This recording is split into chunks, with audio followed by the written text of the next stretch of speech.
Hi, my friends. Welcome. This is the Back to Me podcast, and this is Heather, and I am super excited that you're here. You are going to hear some tips and some tricks and some ideas to help you live your happiest and healthiest self.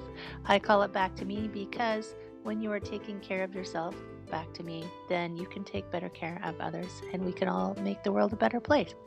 This is Wellness Your Way, and I am super happy that you're here.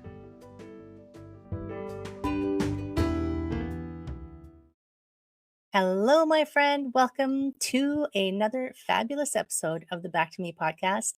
We are talking things about how to be your most awesome self. And what better topic could be there be in the world, really, right?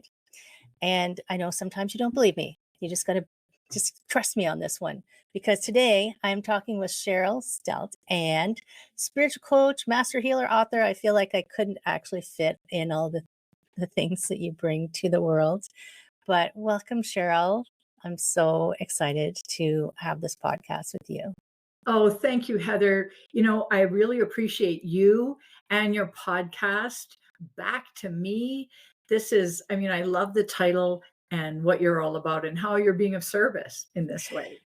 Thank you. I feel like I get as much benefit as everybody else because I do connect with such awesome humans. And then I get to just expand my network of super people that I can, reach out to when I need them. And I we were just talking before we came on that you now have your third book, which I was surprised to say that you said that you were more excited about this one than your first two. I'm thinking the first book is like your firstborn baby. It's like, oh, I'm not saying the firstborn is always a favorite, but but you were saying that this one was even more, I think you said harder in the beginning, but more powerful. And maybe you can go back to what we were talking about just before we press record on how this came about.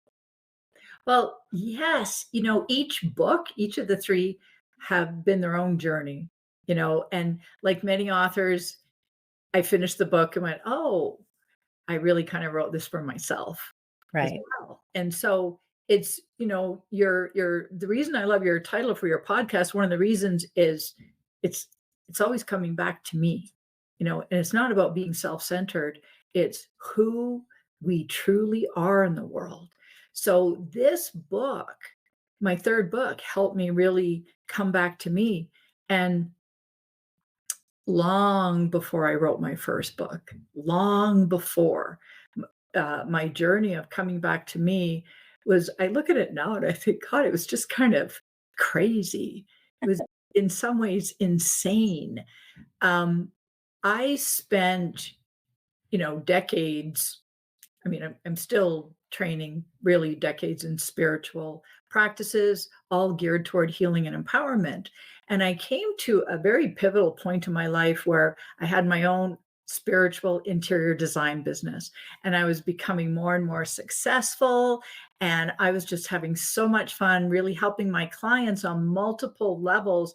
And so it was back to me that it was about self discovery and expressing who they truly were in their environments. So it was a very different way of practicing interior design. And I was a remodeler as well. And so I would do additions and quite large remodel renovation projects. And I was so fulfilled until I wasn't. Right. And the fulfillment, I realized one day, just wasn't there. I had gone on a trip to Costa Rica. I was going at such a fast pace, working pretty long hours and that sort of thing. I think most of us entrepreneurs know what that's like. And I've been a spiritual entrepreneur for 30 years. And so I ended up selling my business and traveling. I thought I was moving to Costa Rica to slow down, and I ended up traveling for almost 2 years. And here I was on this spiritual pilgrimage, meditating multiple times a day, practicing being in the moment on all those chicken buses. I went to every country in South America, some countries in Central America, and later I went, and 5 countries in Africa, India, did my yoga teacher training, etc. And I did a lot of volunteer work, and I was looking for my purpose.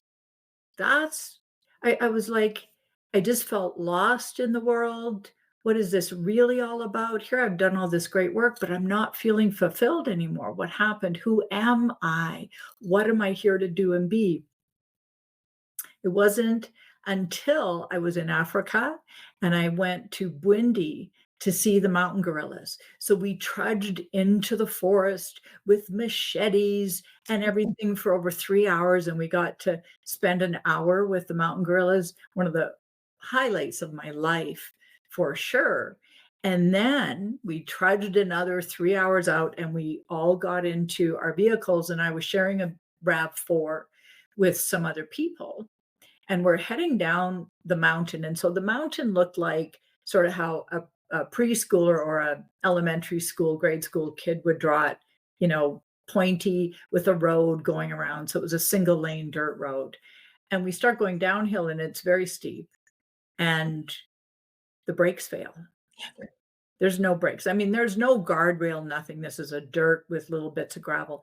So the driver pulls the emergency brake, no emergency brake, and we're picking up speed fast. So we all kind of gasped, and he turned into the side of the mountain we hit head on, and the vehicle flew up in the air and landed upside down. All the windows blew out, crushed the vehicle, and it continued to do this 4 times until we're upside down, sliding down this mountain. And I will never forget the sound of the gravel, the vehicle rubbing on the gravel. And we're all bent out of shape, to say the least, in very awkward positions. And I thought, oh my God, we're going to die. I'm going to die. And I, you can imagine the fear, the terror. And then I kept saying, no, God, please save us. No, God, please save us. And then I just surrendered and waited. And that gravel sound, and we're bumping along in this vehicle. And we stopped about 2 feet away from the edge of well over 1,000-foot cliff. And there were other vehicles behind us because there was a group of us, and they ran to us and helped pull us out. And I couldn't even stand up. I tried standing up, and I just, my body flopped to the ground. And I'll spare you all the details, but clearly I survived. Well, that's insane. I mean, it's like, oh my goodness, you told me you had a near-death experience. I didn't know you were almost slid off a mountaintop. And I've been on some of those mountain trails. I was in the ones way up in the Himalayas in India thinking, if we fall off the edge, we're done for, you know? So you know And what that's like. I've been in the Himalayas as well, only hiking, not on, because you can't. I don't think there's many roads up, way, way up. they're not very wide either. I hiked from Ladakh to Leh. So we were driving up to Ladakh, and it's very narrow. It's very narrow, very scary. So you survived. Hooray. So I survived, and the number one thing I got out of that was that I meant to live. There's still something very important for me to do, and I didn't know what it was. And the funniest thing was I went home, and what I'd completely forgotten about was in my journal the day I left to go to Africa, and I caught the ferry in Victoria Inner Harbor. I just hopped on a ferry to Seattle because it saved me $600 in flight cost to fly from Seattle from the US instead of a tiny little city like Victoria. But right before I left, I was staying at some friends and I did a shamanic journey. And Mountain Gorilla had come in this journey and kept trying to throw me off this mountain. And I kept bouncing back and kept trying to throw me off. I had asked, what's your most important message to me in going on this trip to Africa? And what I realized when I read that was that that's what it took for me to see what I was truly here to do and to be. And it was progressive after that. I really am a spiritual leader, a spiritual teacher, a healer, a coach, all those things. And I had done those things for decades part time. but I'd never embraced it and stepped into it full time and called myself that. And so, I had breakthroughs after that, and it was the hardest thing in my life to ever accept. All my unworthiness, the imposter syndrome, all that stuff would come up, be like, "Who do you think you are?" To call yourself this. And it was just such a no-brainer. I look back on it and never dreamed I would, get into this field. Sure, I could call myself a healer because I did that, all the spiritual stuff. But anyway, back to me fully took a near death experience for me to really embrace who I am. So this third book is just it's the greatest expression of all that, and really what I embrace the most is being that teacher. So it's full of teachings and practices that I have learned or developed over the decades, and I feel like it's my legacy book. Oh, I like that. I wasn't it Oprah who said you should have a legacy book? I can't remember. Someone at some point said you should leave a legacy of some kind. But I thought of a few things while you were talking. So, have you heard of Sheila Gillette?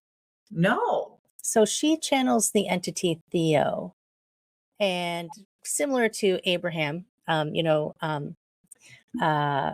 Esther Hicks. Exorcist, yeah. Yeah. So Sheila Gillette channels Theo, and you just reminded me. So she tells the story that it was in like the 60s, I think, and she had just had a baby. I think she had another one at home, and she was young, and she had a pulmonary embolism, I think it was, and the doctors all told her family she was going to die. They couldn't do anything for her. And she said she just kept saying, I give me a job. I've got stuff to do. Give me a job. Give me a job. Give me a job. Give me a job. And then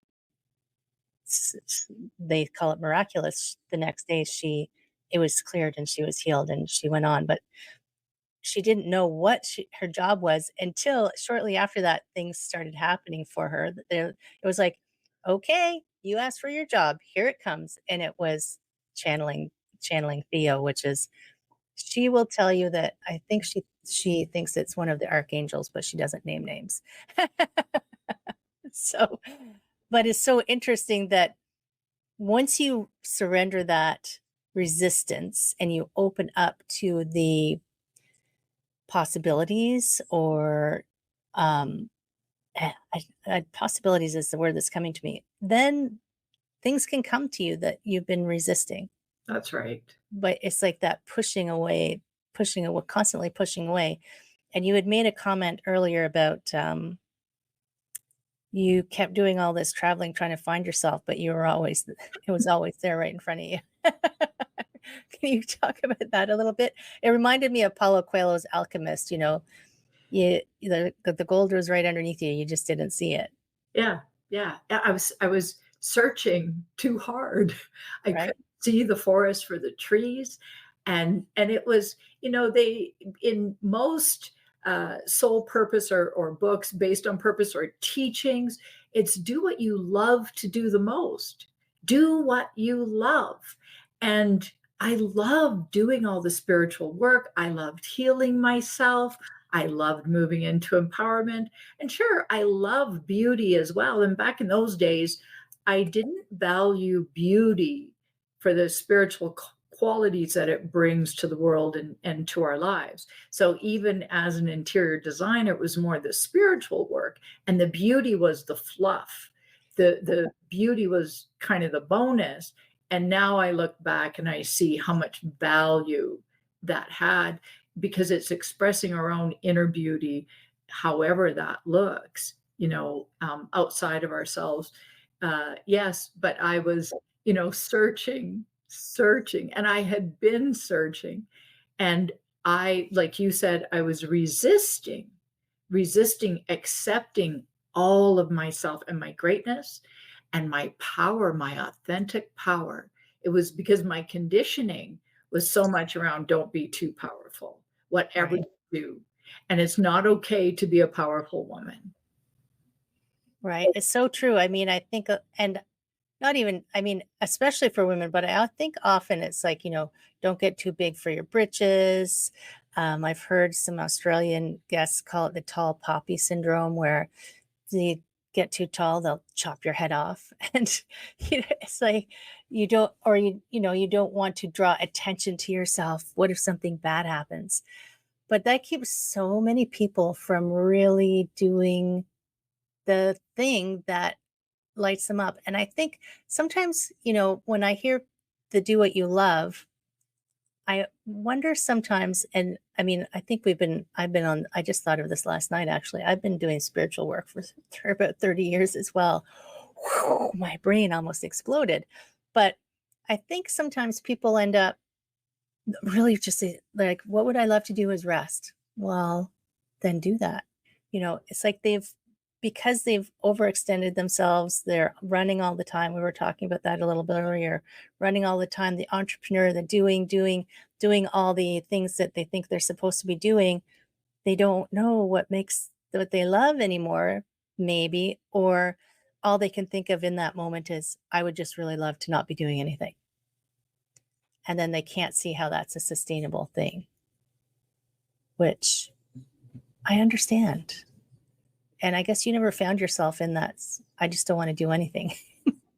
Well, I think I did find myself in that, and that's part of why I sold my business. So I wasn't what the world would see as doing anything.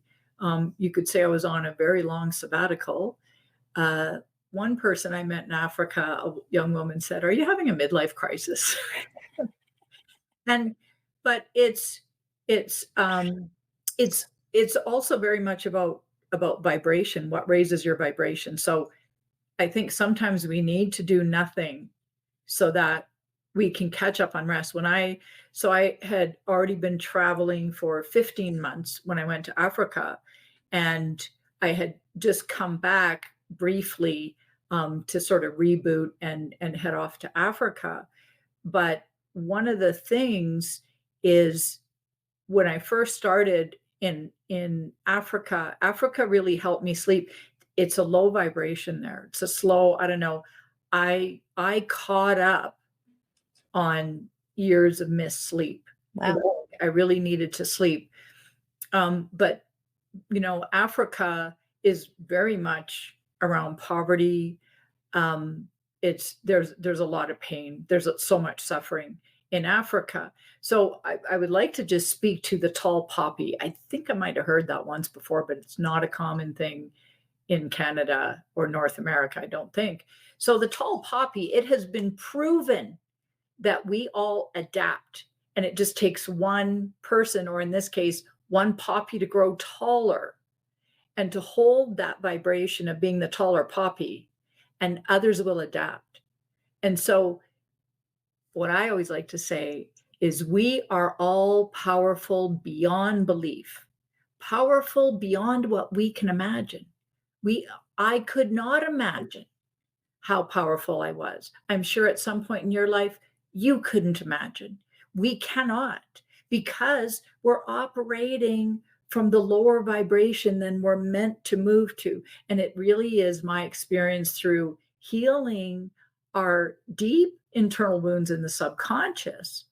By moving that energy, removes those blocks to a higher vibration. It removes that lower vibration so we can move to that level and become the tall poppy and inspire others to do the same.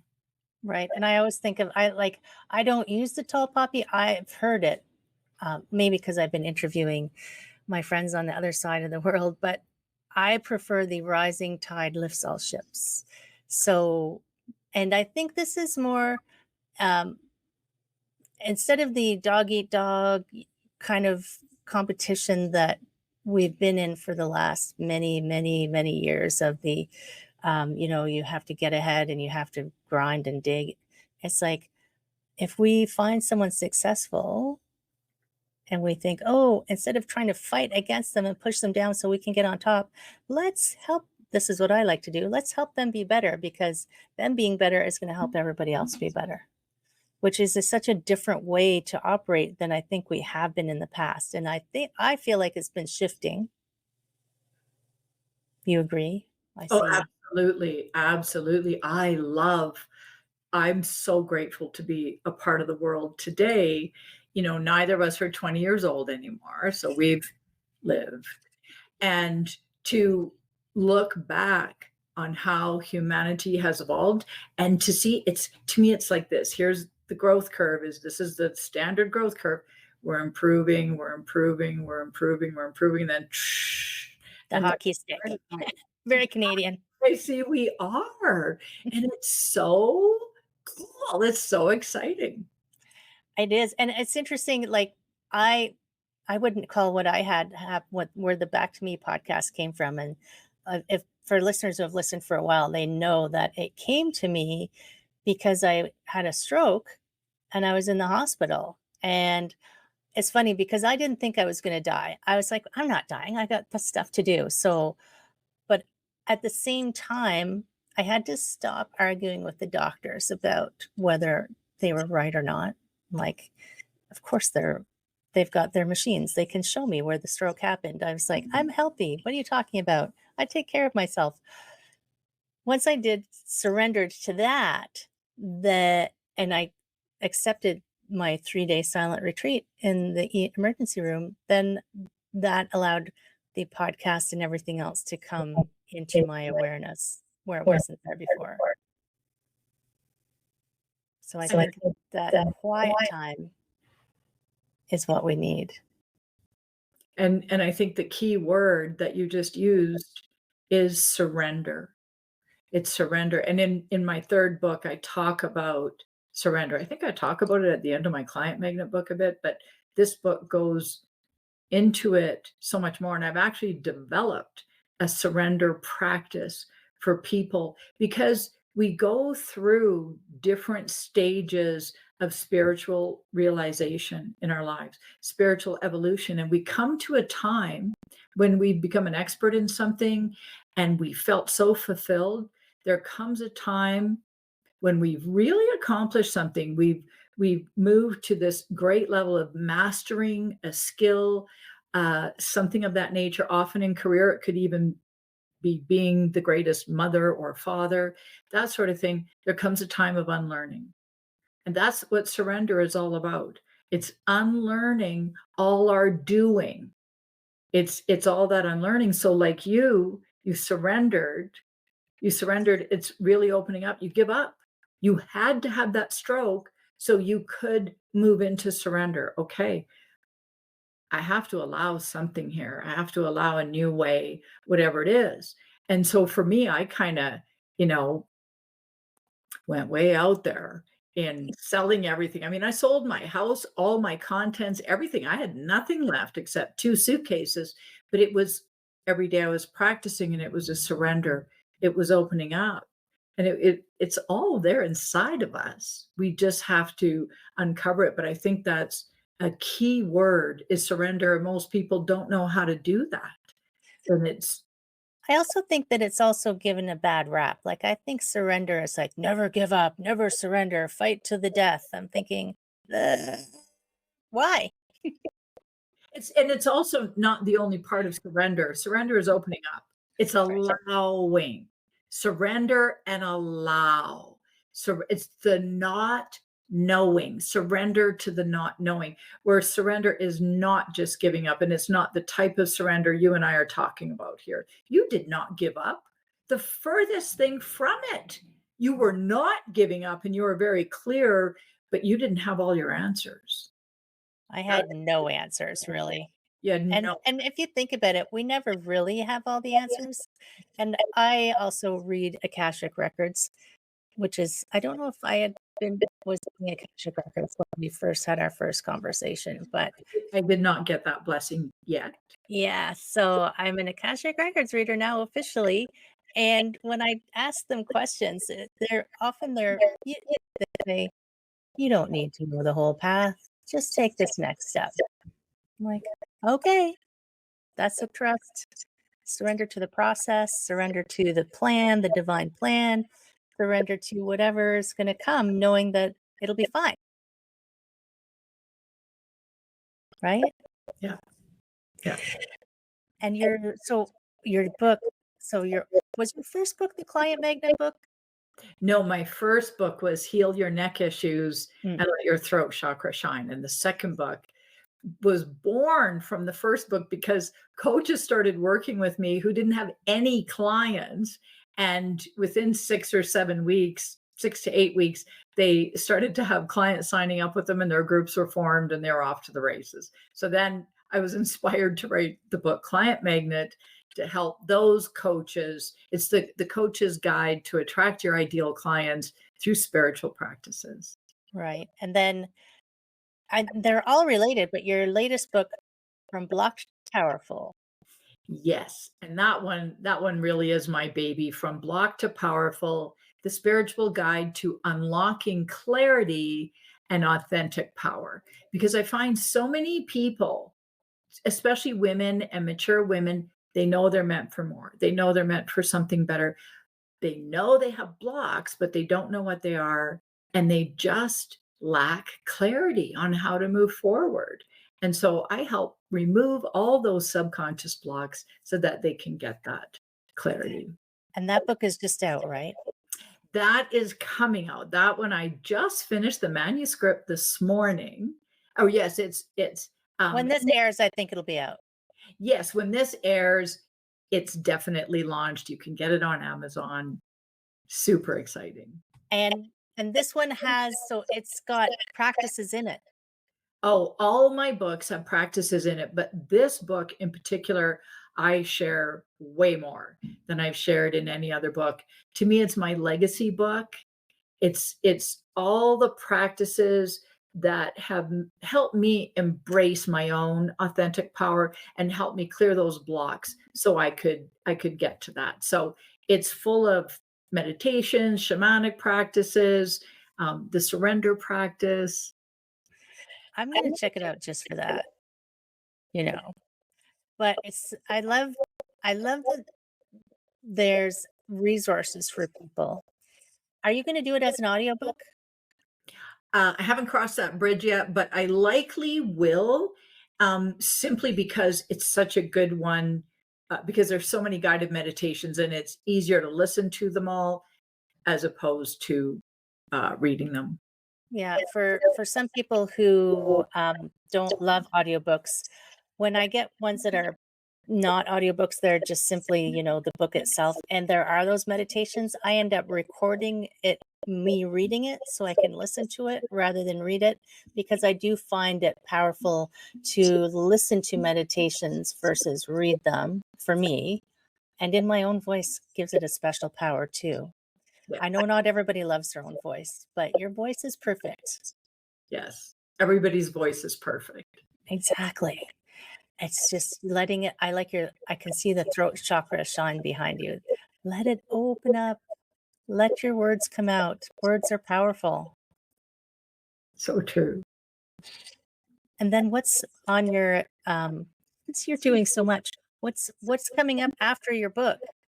Oh, I'm so excited. This is the one thing I'm super excited about. My pop-up podcast, which is a series of my own 3 podcasts that are from blocked to powerful. So it's like the podcast version of the book. Do you think I'm thinking it'd be a great companion to have the book and the podcast. So when you're reading the book, I feel like I would listen to the podcast and then go read the book and then maybe go and listen to the podcast and then I don't know how I would do it. Yes, yes. It's because I'm engaging with you in the podcast and I lead some meditations or at least get you started so that you can tune into the energy. It's more live, one-on-one teaching in that respect. So I'm super excited to have that launched as well. And where's the pop-up podcast going to be? There'll be a link in the show notes for Oh, this. yes, Oh, definitely. yeah, I think it's from Block Powerful probably that's right. From block to powerful. or something like that. And don't worry, friends. I'm going to have links for everything for you in the show notes because I can never remember things 5 seconds after I've heard them. So that's why I write everything down. And my mind just went out. Did you see it? I went out the side door. Problem. This is I think that it's so powerful for all people to be able to understand that it is okay to be powerful. And it is okay to take I ask clients a lot to take ownership of their life. So it's okay to take ownership of your life and step into that power, even if it feels scary, even if it feels like it makes you vulnerable, because that's okay. Vulnerability is not a place to run away from, I don't find. And I also feel like often people are afraid if they try to take responsibility, they're going to make a mistake. So they'd rather let somebody else make their mistake. But you're letting somebody make a mistake with your life. Why don't you make your own mistakes? I like that you speak to responsibility right after you spoke about being powerful. And first, I just want to say that yes, it's okay to be powerful in your life. And it's actually very important that you are all of our own authentic power. We're each unique in our own ways. And one thing, we can say, oh, I'm rising above it and I'm owning it mentally.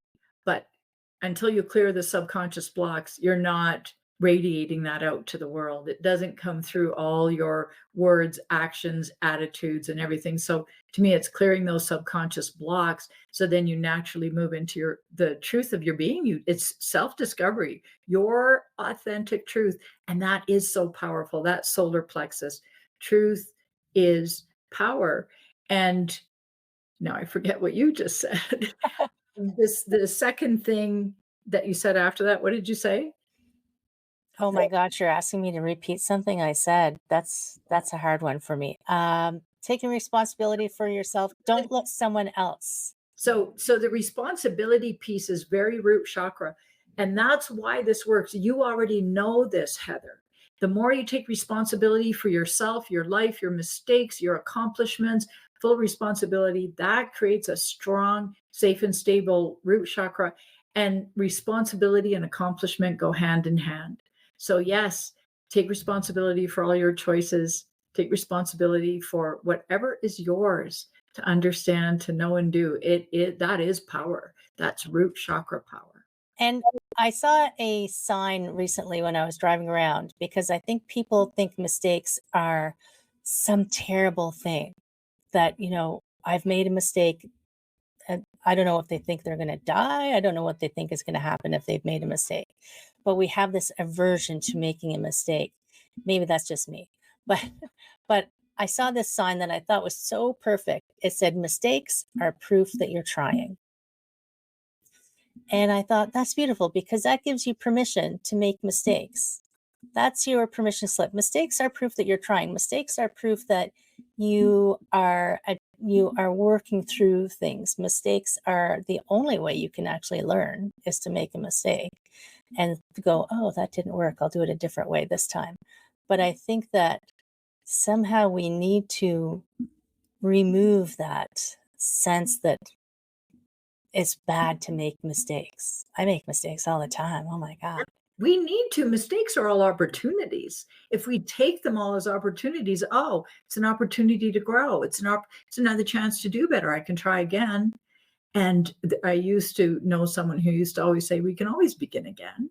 And so mistakes are not the end of the world. It's what we do with it. It's taking responsibility and behaving appropriately. And we always have things to learn about ourselves, not just through our successes. If all we ever felt was success, we'd be bored. We Yeah. really would. I And so think that was a Star Trek episode or a Star Trek movie or something. I feel like I've heard that before. Constant success is boring as heck. it would be when I was a kid, I used to think, oh, if we ate cake for dinner every night, it would be really boring. As a It kid, would. I think, oh, sweets all the time, cake and cookies every day. No, you'd be bored to death. You also wouldn't feel very good. Yeah. This is so awesome. And I can't wait for your book, really. I'm you said at the beginning, I think you're really gonna like this one. And you are right. You already knew that I was going to say, give me that book. I don't even care if it's edited yet. Send it over. And I can't wait for the pop-up podcast because I think that I know I love listening to meditations, and podcasts are my jam, obviously, because I have one of my own and I have a whole list of ones that I listen to. So I know that we could go on forever and ever, but I don't want I don't want people to get bored of us by having too much cake. So before we head off, I always want to ask my guests if they have a final word of wisdom or multiple words. What I would like to say is to know that you are powerful beyond belief. And it's the number one thing you can do for yourself and humanity is discover that and share it with others. Be the tall poppy. Oh, yeah, that's good. Amazing. Thank you so much, Cheryl. Such a great conversation. And I feel like after I read the book, I'm going to get you back on so I can ask you more questions. I And would love that. It's truly such an honor to be here today with you, Heather, and you're getting a copy of the manuscript before. oh, Yeah. yay, thanks. Friends in podcast land, get the book. Send us some messages. Let us know how you're feeling, like how you're shifting, what's happening for you. Share it with someone that you would love to step up and be a tall poppy, because I know that I know people who, if they had this in their hands, I feel like they could be, I can see the potential in them, and I just want them to to flower, right? I want them to be up and shine. So send this out into the world. Thanks so much, Cheryl. I love chatting with you. It was so amazing. Thank you, Heather. Much love and light, and to everyone out there, so much love and light. Take care, everyone. Peace out.